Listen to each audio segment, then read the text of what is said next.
m'appelle Rose Avant Dalton pour le Gaboteur.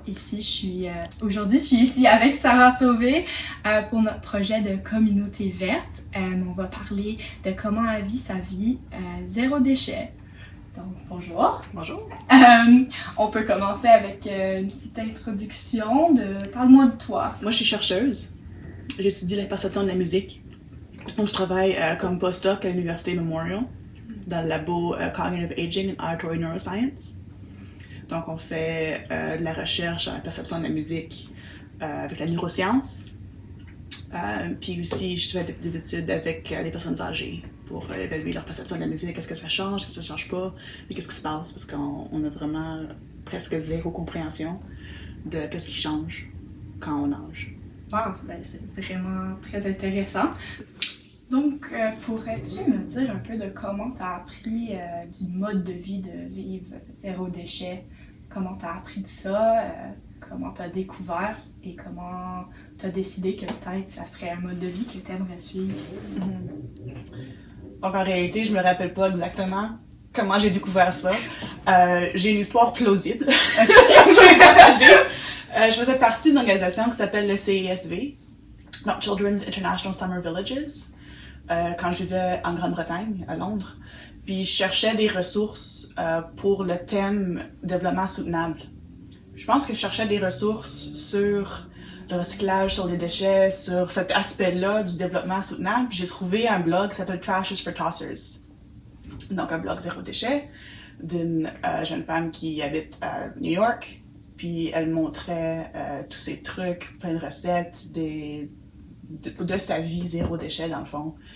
Puis déjà à ce point-là, c'est plus que je pensais qu'il fallait que je vive mes valeurs. Donc, tu sais, comment est-ce que moi je pourrais parler à quelqu'un d'autre du développement soutenable, des problèmes environnementaux, sans moi-même faire un effort pour faire un changement. Donc pour moi, c'était plus ça, c'est faut que je vive mes valeurs. Donc c'était un peu comme un no-brainer de dire comme, ok, oui, moi je vais commencer cette méthode-là. Ça prend du temps. J'ai pas fait ça d'un jour à l'autre. Ça fait 5-6 ans maintenant que je vis zéro déchet. Puis c'est pas zéro, right? C'est déchets minimes. Il y a quand même des déchets, quand même du plastique. C'est très difficile d'éviter complètement. Mais il y a beaucoup de choses qu'on peut éviter. C'est un peu aussi une façon de penser. Donc de repenser comment on utilise les ressources qu'on a.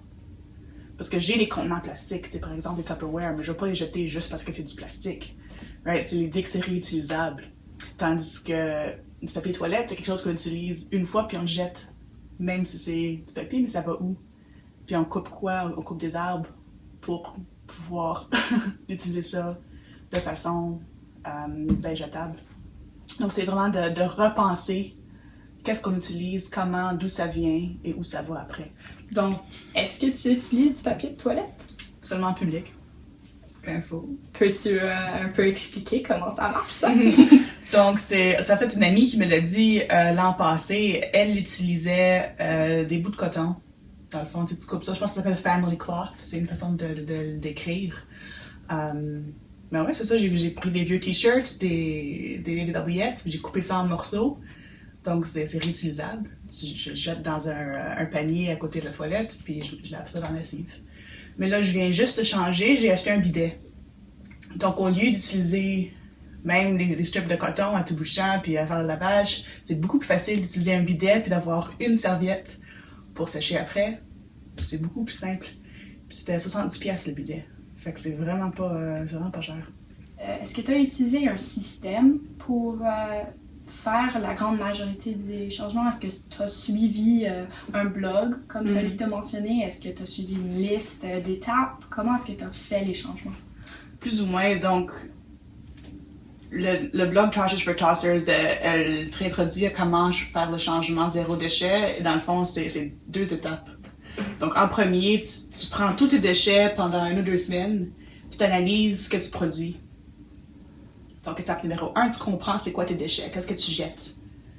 Étape numéro 2, puis là, c'est l'étape avec la petite étape, tu choisis toutes les catégories que tu peux changer. Donc, au début, j'ai regardé est-ce que je jette. J'ai regardé, bon, OK, il y a beaucoup de plastique qui a rapport avec la bouffe. Donc, maintenant, quand je vais faire mes épiceries, il y a quelque chose que j'achète en emballage, mais la majorité, si c'est emballé, je ne l'achète pas. Donc, fruits et légumes, aucun emballage. Donc, j'achète comme pas de laitue. Ou d'épinards. La laitue, des fois, c'est lousse, mais les épinards, j'achète pas. Malheureusement. J'aimerais en manger, mais c'est seulement en plastique, donc j'achète pas. Quoi d'autre? Genre des biscuits, des snacks. Quelquefois, j'en achète, c'est une petite treat. Mais normalement, non. Des craquelins, tout ce qui arrive en emballage, j'achète pas. Donc, c'est un peu des sacrifices que j'ai à faire, mais pour moi, c'est plus important. Mais je suis aussi végétalienne. Ça, c'est difficile. J'essaie de ménager qu'est-ce qui est plus important des fois. Parce que là, à cause de COVID, Bulk Barn n'accepte plus les contenants réutilisables. Donc, normalement, c'est là que je vais chercher presque tout ce qui est sec. Tout ce qui est sec, mes fruits, les pépites de chocolat, farine, sucre, sel, tout ce qui est sec, les épices. J'achète à Bulk Barn, mais là, je suis obligée de l'acheter aux épiceries. Donc, depuis COVID, j'ai plus de déchets. Je pense que c'est vrai pour tout le monde, mais c'est ça. On n'a pas vraiment le choix. Mais comme par exemple, les pépites de chocolat, j'achète maintenant, elles sont pas végétaliennes, parce que je les achète à l'épicerie. Mais c'est parce que c'est un plus gros sac, donc ça fait moins de déchets. Donc, c'est d'essayer de... Il n'y a pas je pense, de solution parfaite. C'est un des problèmes du capitalisme. On va mettre ça là-dedans. C'est pas possible de faire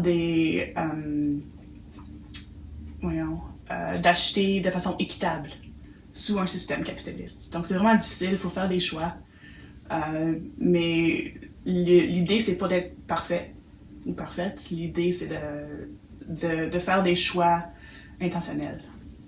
Donc, depuis qu'on parlait des sacrifices qu'il faut faire et des accommodations pour les différentes choses que tu pouvais acheter avant, tu peux plus acheter maintenant, quel était le changement le plus difficile à faire de quelque chose que tu devais sacrifier ou peut-être changer complètement? Quelle était la chose la plus difficile et aussi la plus facile, le choix le plus facile à faire?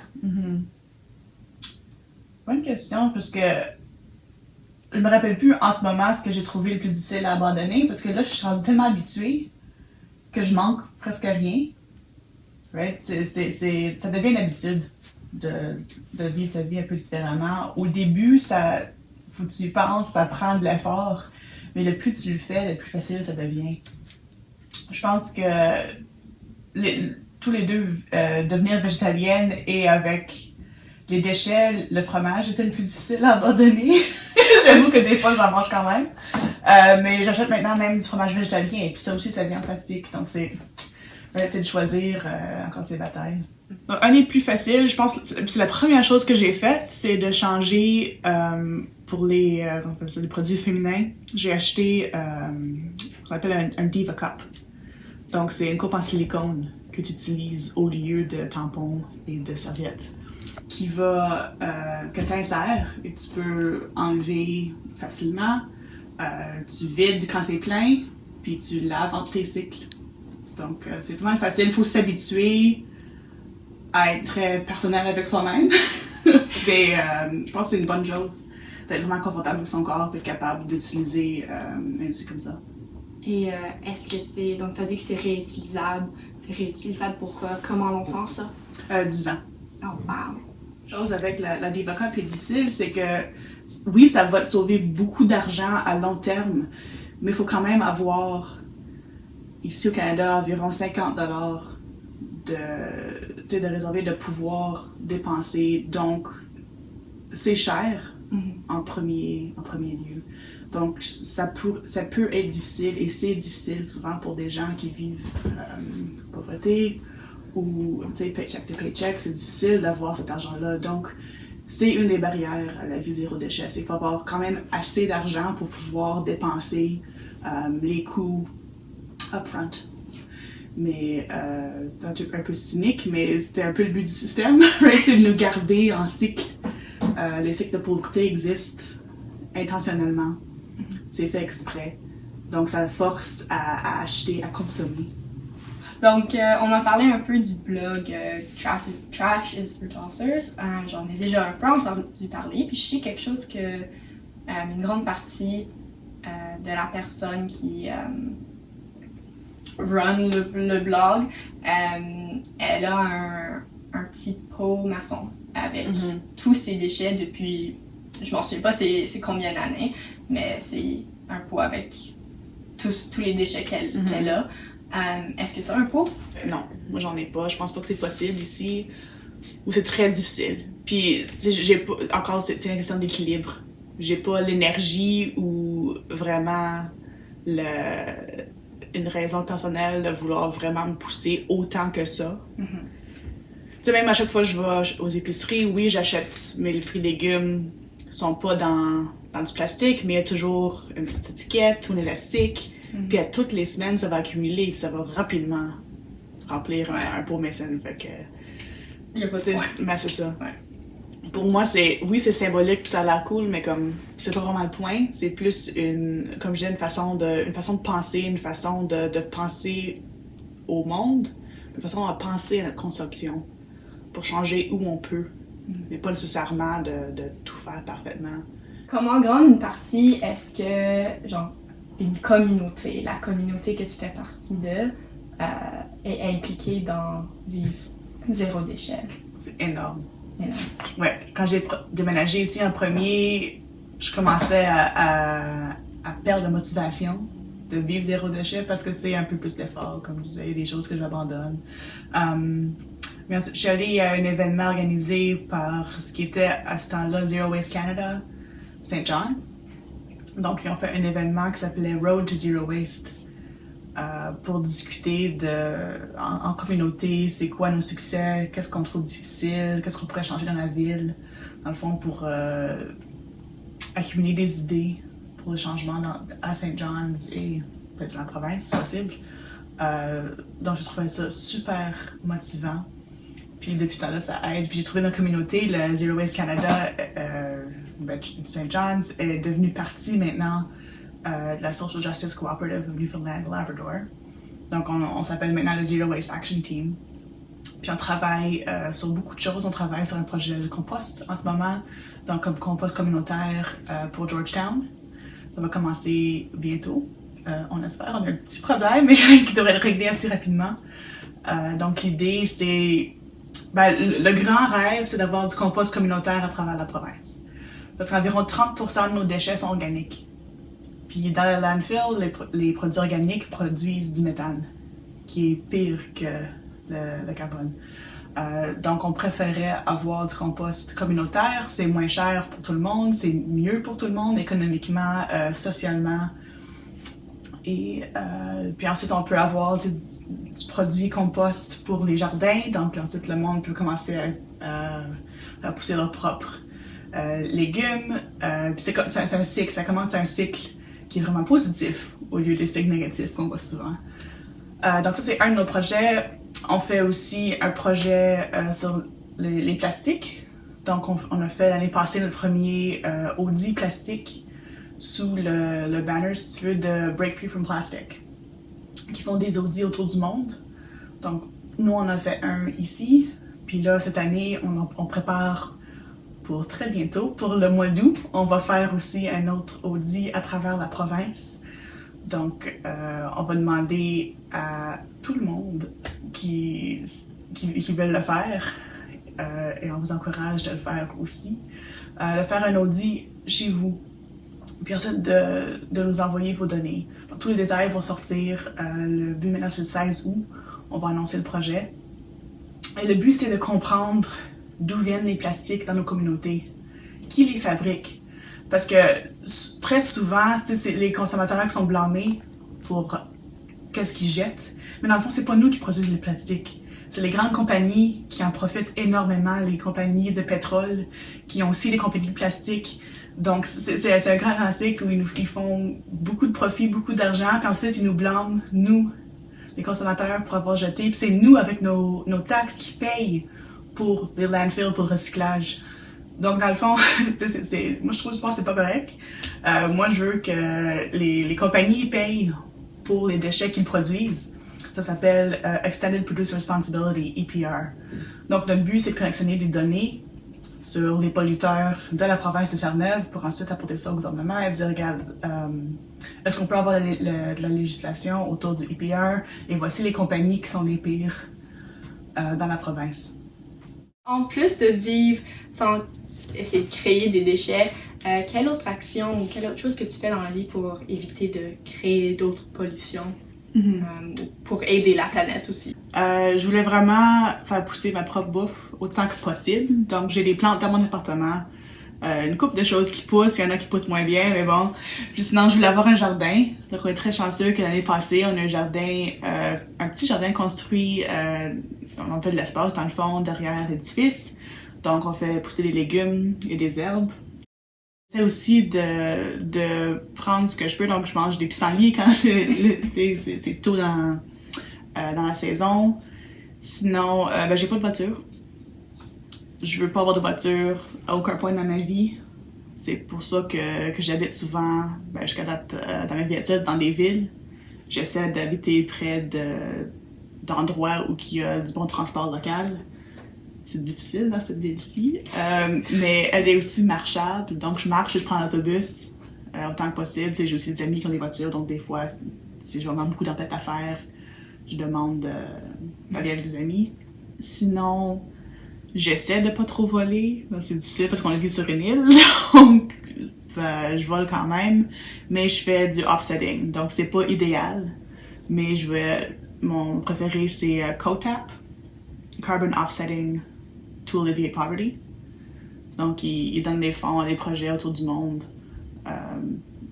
majoritairement pour faire pousser des arbres, planter des arbres, mais qui aussi aident avec la pauvreté locale. Mais normalement, tous les années, j'évalue environ combien de tonnes de carbone j'ai produit dans l'année. J'utilise 2 ou 3 différents calculateurs pour voir, je prends soit une moyenne, soit ce qui est le plus commun. Puis je choisis ça comme ma quantité. Puis ensuite, je paye pour faire le offsetting de ces tonnes de carbone-là. Toi, personnellement, quand tu prends des avions, quand tu produis du carbone dans l'atmosphère, tu choisis d'utiliser ta propre argent pour faire comme le offset, pour effacer en une façon le dommage, on peut dire, que tu as fait. Est-ce que tu penses que ça devrait être la responsabilité des consommateurs, des citoyens comme toi et moi, de dépenser notre argent pour faire des choses comme ça? Non. Non? Non, pas du tout. C'est pas idéal non plus. Mais le offsetting, c'est problématique parce que t'as déjà émis le carbone, il y a déjà des effets. Donc, de planter un arbre qui va absorber du carbone dans 20 ans, c'est pas idéal. Donc, pour moi, c'est quel choix tu fais le mieux que tu peux, dans le contexte que tu peux. Parce que comme individuel, oui, je crois à 100% que j'ai un impact. C'est pour ça que c'est important que je fasse ces changements-là.